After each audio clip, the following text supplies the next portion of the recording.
दोस्तों, आप सुनना शुरू कर चुके हैं जज्बातों का जहां विद जावेद अख्तर। और आज मैं एक बार फिर से एक नई कहानी के साथ आपके सामने हूं। और ये नई कहानी है शर्लक होम्स की बोहेमिया का कलंक। और अगर अभी तक आपने इस चैनल को सब्सक्राइब नहीं किया है तो सबसे पहले चैनल को सब्सक्राइब कर लीजिए ताकि अगली कहानी टाइम पर आपको मिल पाए। तो चलिए जल्दी से इस नई कहानी को शुरू करते हैं। बोहेमिया का कलंक।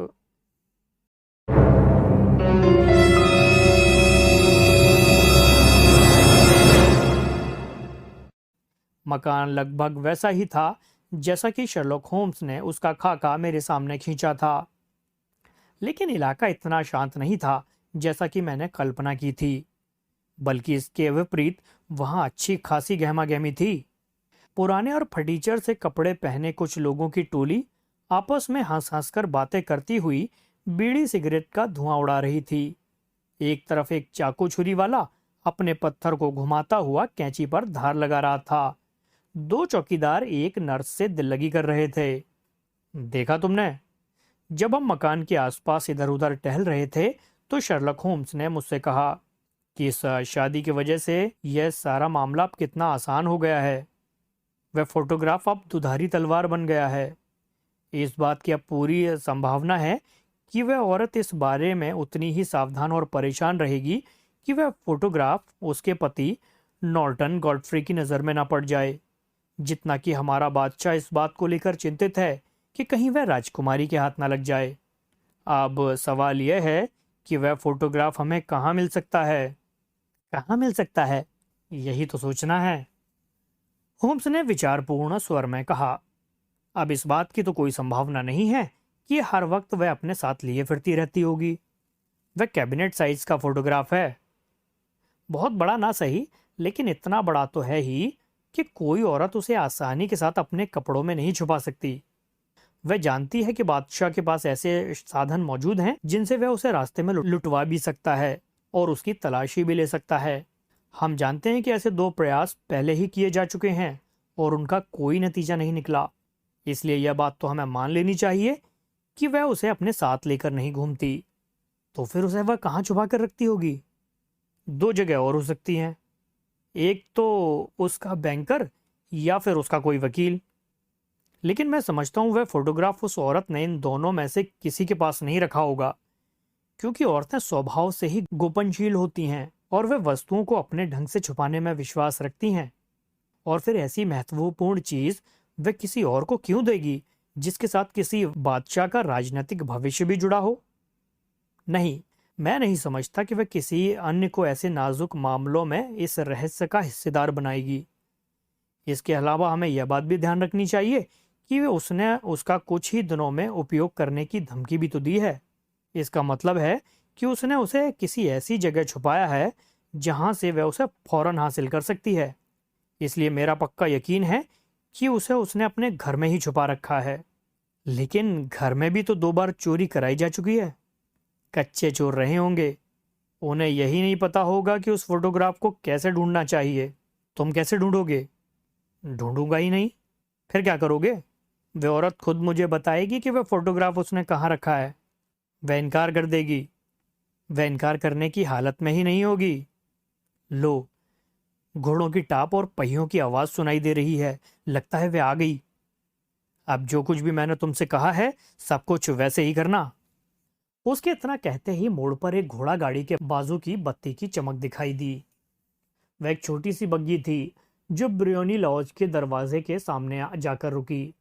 जैसे ही वह रुकी तो वहां कोने पर खड़े एक फालतू से आदमी ने बख्शीश की उम्मीद में आगे बढ़कर बग्गी का दरवाजा खोलने की कोशिश की, किंतु तभी अपने ही जैसे एक दूसरे आदमी के द्वारा परे धकेल दिया गया, जो स्वयं उसी उद्देश्य से दौड़ता हुआ वहां पहुंच चुका था। इस पर दोनों के बीच तू तू मैं शुरू हो गई, जिसने जल्दी ही एक जबरदस्त झगड़े का रूप ले लिया, क्योंकि उन दोनों में से एक का पक्ष लेते हुए वे दोनों चौकीदार उस कैंची तेज करने वाले से उलझ पड़े थे जो दूसरे का पक्ष ले रहा था।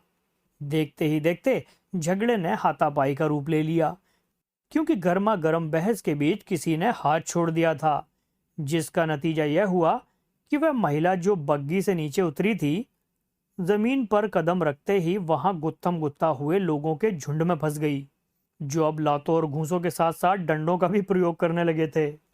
होम्स उस लड़ते हुए झुंड में फंसी महिला की सहायता के उद्देश्य से तेजी के साथ आगे की ओर लपका, लेकिन जैसे ही वह नजदीक पहुंचा, वैसे ही उसके गले से एक भयानक चीख निकली और वह धड़ाम से जमीन पर गिरकर तड़पने लगा। उसका चेहरा खून से भीगा हुआ था।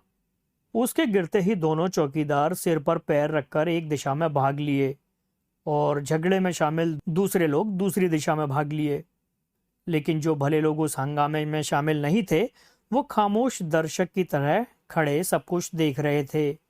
वे उस घायल पादरी के गिर्द इकट्ठा हो गए, जो एक महिला की रक्षा के लिए आगे बढ़ रहा था। इस बीच वह महिला, जिसका नाम आयरिन एडलर था, तेजी के साथ अपने दरवाजे पर पहुंची, जहां उसका शानदार और खूबसूरत जिस्म हॉल के अंदर आती रोशनी में हीरे की तरह जगमगा रहा था। वहां पहुंचने के बाद पलटी। क्या इस बेचारे भले आदमी को बहुत गहरी चोट लगी है? उसने अपनी घंटियों की खनक जैसी मधुर आवाज में पूछा। यह तो लगता है मर गया। वहां उपस्थित लोगों में से कुछ चिल्लाए। नहीं नहीं, अभी जिंदा है, सांस चल रही है इसकी। कोई और चिल्लाया। लेकिन ज्यादा देर जिंदा नहीं रहेगा। हॉस्पिटल ले जाने की कोशिश की तो शायद रास्ते में ही मर जाएगा।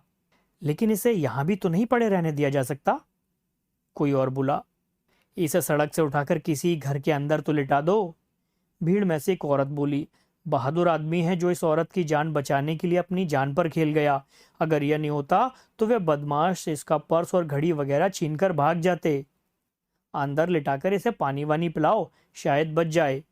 देखो देखो, इसकी सांसें चल रही हैं। क्या हम इसे अंदर ले जाएं मैडम? किसी ने पूछा। हाँ हाँ, क्यों नहीं, आयरन एडलर ने तुरंत कहा। इसे अंदर हॉल में ले जाओ और आराम से सोफे पर लेटा दो। बड़ी सावधानी और होशियारी के साथ उसे उठाकर ब्रियोनी लॉज में ले जाया गया और सिटिंग रूम के बड़े से सोफे पर लेटा दिया गया।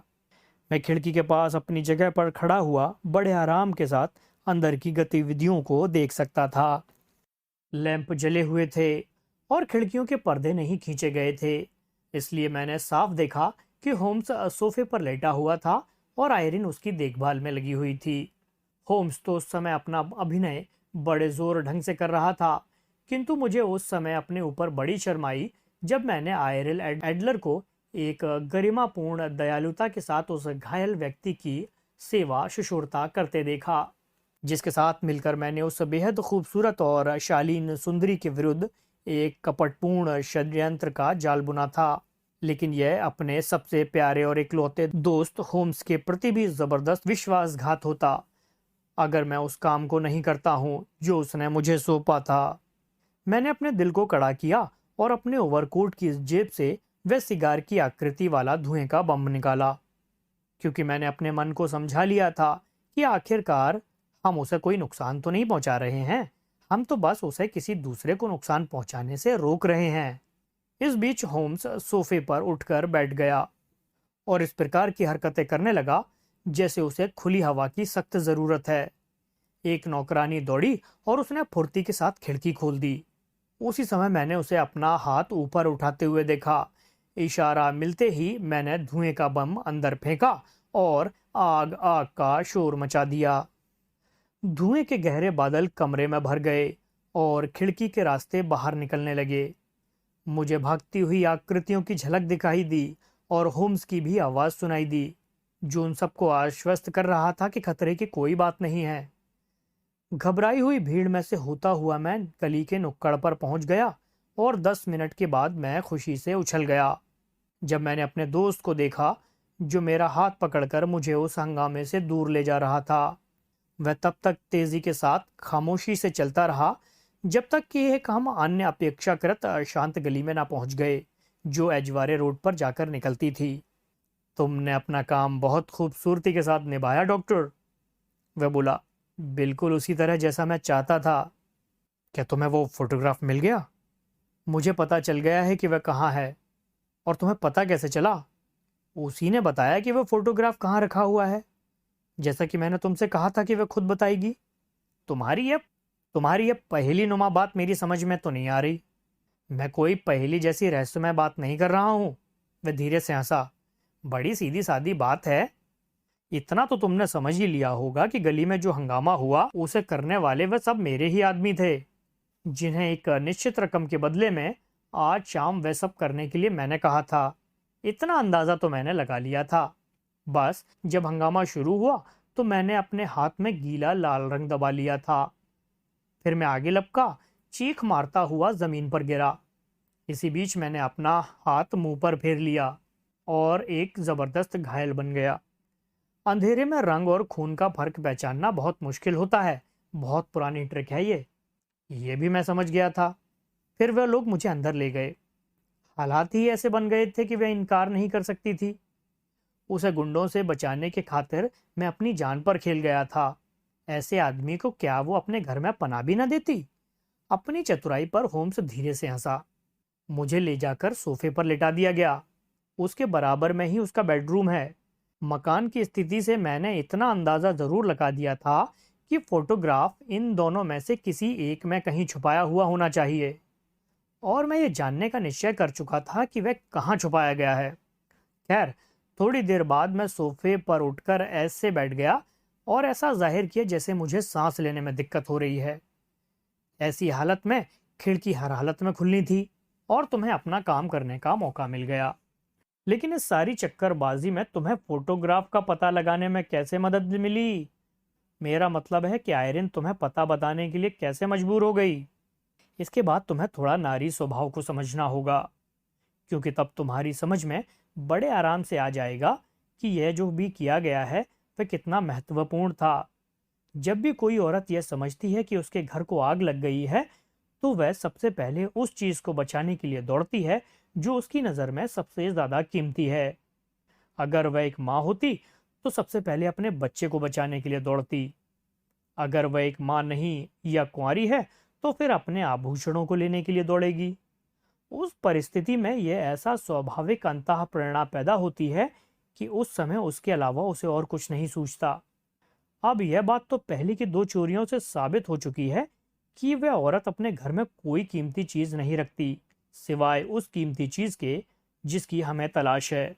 मुझे मालूम था कि ऐसी स्थिति में वह उसी तरफ दौड़ेगी। आग के खतरे की चेतावनी बड़े बढ़िया ढंग से दी गई थी। ऊपर से धुएं और लोगों की हड़बड़ाहट ने ऐसा माहौल पैदा कर दिया था कि अच्छे से अच्छे होशमंद के होश उड़ जाएं। उसकी प्रतिक्रिया भी वही हुई जो मैं जानता था कि होगी। फोटोग्राफ दरवाजे के पास बने एक छोटे से गुप्त स्थान में रखा हुआ है, जो दीवार पर लगी एक तस्वीर को घुमाने से खुल जाता है। मुझे उस फोटोग्राफ की झलक उस वक्त मिल गई थी जब वह उसे आधा बाहर निकाल चुकी थी। जब मैंने शोर मचाकर लोगों को आश्वस्त किया कि वह आग नहीं है, तो उसने फोटोग्राफ को फुर्ती से अंदर रखकर बंद कर दिया और फिर उस धुएं के बम की ओर देखा जो फर्श पर पड़ा था। उसके साथ वह तेजी से बाहर निकल गई और फिर दिखाई नहीं दी। मैं ये सोचकर थोड़ा सा हिचका कि वह फोटोग्राफ अभी हासिल किया जाए या फिर कभी। वहां चूंकि उस समय उसकी नौकरानी और कुछ अन्य लोग भी मौजूद थे, इसलिए मैंने इतने सारे लोगों के आगे वह दुस्साहस करने का साहस छोड़ दिया।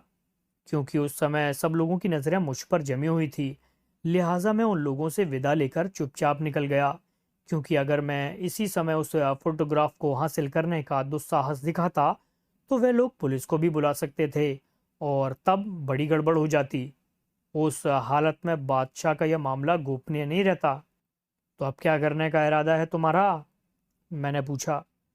हमारी तलाशी तो खत्म हो चुकी है, क्योंकि हमें पता चल चुका है कि फोटोग्राफ कहाँ छुपाया गया है। कल बादशाह के साथ मैं यहाँ आऊँगा।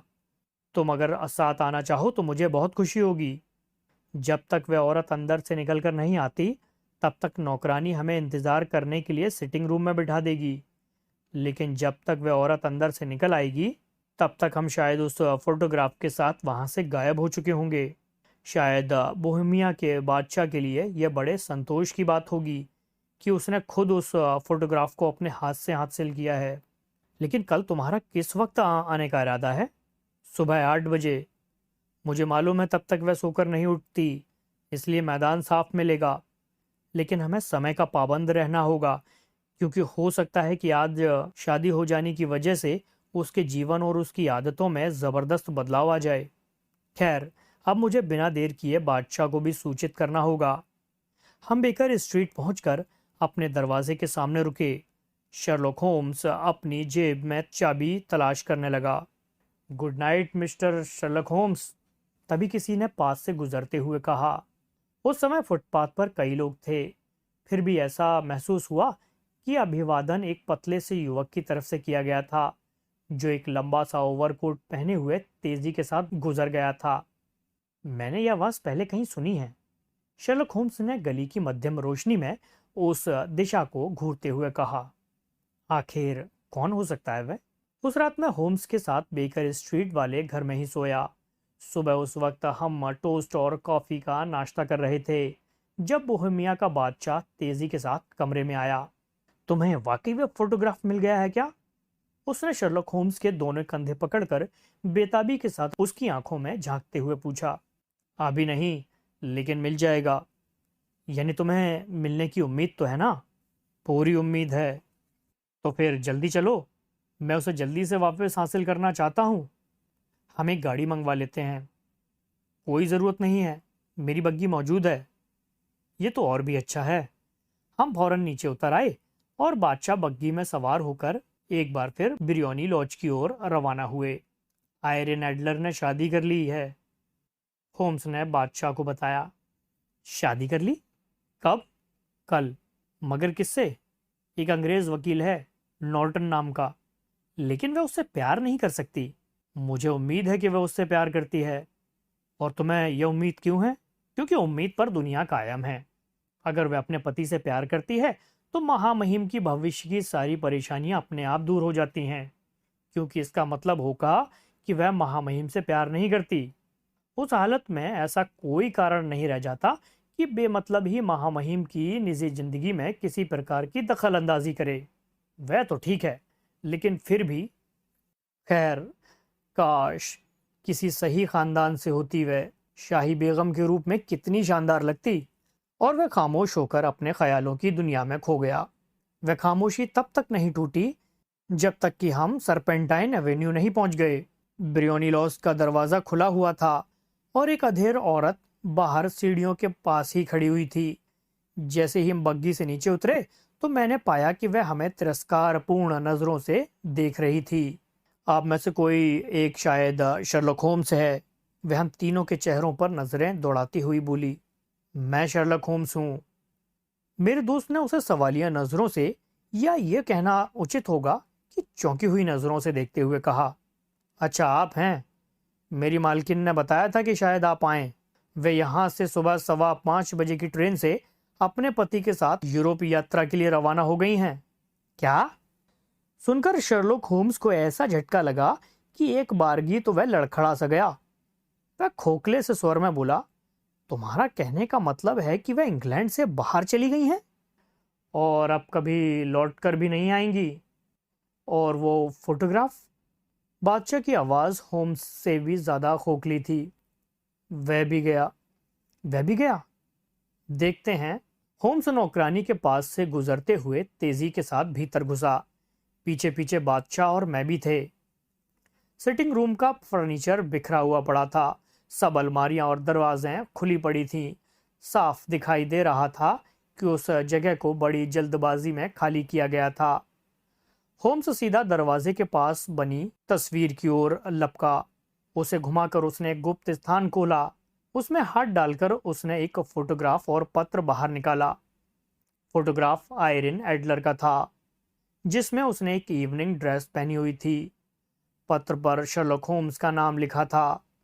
मेरे दोस्त ने उसे खोला और हम तीनों ने ही उसे पढ़ा। उस पर तारीख पिछली रात की थी और इस प्रकार था। डियर मिस्टर शर्लक होम्स, तुमने वास्तव में कमाल किया।